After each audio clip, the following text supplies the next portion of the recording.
August 1941, Bletchley Park, England. The windows were blacked out with tape. Outside, the summer wind carried the faint hum of bombers headed toward London, but in Hut 8, the air was thick with heat and concentration. The bombs clattered endlessly, racks of spinning rotors, electric relays, wires looping like veins through an artificial heart.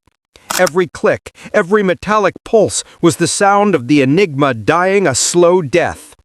Alan Turing sat at the long oak table, hands folded, gaze fixed on a teletype strip as it coughed out another decoded line. To anyone else, it was just numbers and letters, but Turing saw patterns, rhythms of repetition, fragments of thought behind the chaos. "This one," he murmured to Gordon Welchman beside him. "This one's from a U-boat group in the mid-Atlantic." Welchman leaned closer, reading the decrypted line. A convoy's position, a bearing, a time. It was precise, terrifyingly so. Somewhere out there, German submarines were hunting in wolf packs, waiting to bleed another British convoy dry. Turing stood abruptly, tea forgotten, and crossed to the map pinned around the wall. Colored strings marked convoys, naval bases, and German patrol sectors. He ran a finger from Iceland to the Bay of Biscay, then tapped the edge of the map. "We have 12 hours." That was the rhythm of Bletchley Park, urgent, silent, and invisible. They couldn't warn ships directly. Doing so too often might tip off the Germans that their cipher was compromised. Each decision was a balancing act to save one convoy without revealing the secret that could save them all. The war inside Bletchley was fought in whispers, in deliberate restraint. Victory came not through explosions, but through patience. The first time a decoded message led to action, it changed the shape of the Atlantic.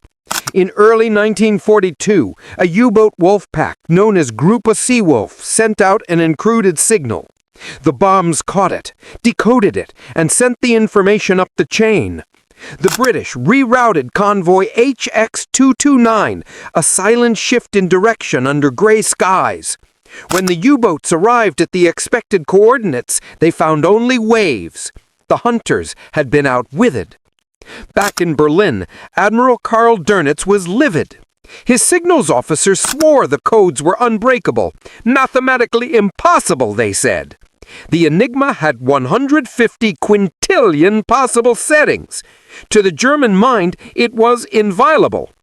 Dönitz ordered deeper encryption, a fourth rotor added, new key lists, new procedures. He believed it was sabotage or sheer bad luck, never once suspecting that a handful of mathematicians in a country manor were listening to every word. And still, the Germans believed in Enigma. They changed procedures, yes, they added rotors and swapped ciphers, but their arrogance persisted. Even if they captured a machine, a signal officer wrote, "They'd never know our key schedules. The system is foolproof." But Turing's machines didn't need luck. They needed logic.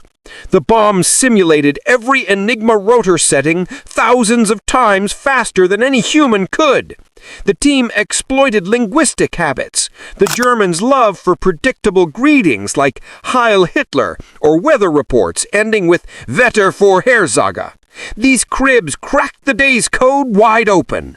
One afternoon, Turing leaned over the latest decrypted intercept, orders from the German Navy. The message revealed plans for a convoy attack along the Arctic route to Murmansk. Without hesitation, he passed it to Naval Command. Days later, British destroyers ambushed the U-boats before they could strike. The official reports said the convoy was miraculously spared. At Bletchley, no one smiled. They couldn't speak of it, couldn't celebrate. The silence of victory was its own burden. And in Berlin, questions began. Why were British convoys always one step ahead? Why did Allied bombers strike supply depots mere hours after orders were transmitted? Why did the Atlantic, once Germany's hunting ground, now feel like a graveyard? In the marble halls of the OKW, the German High Command, the Enigma machine still clicked dutifully, rotors turning, lamps glowing, messages flowing into the ether. They didn't know they were whispering directly into British ears. The realization would come too late, years too late, when the Reich was already burning.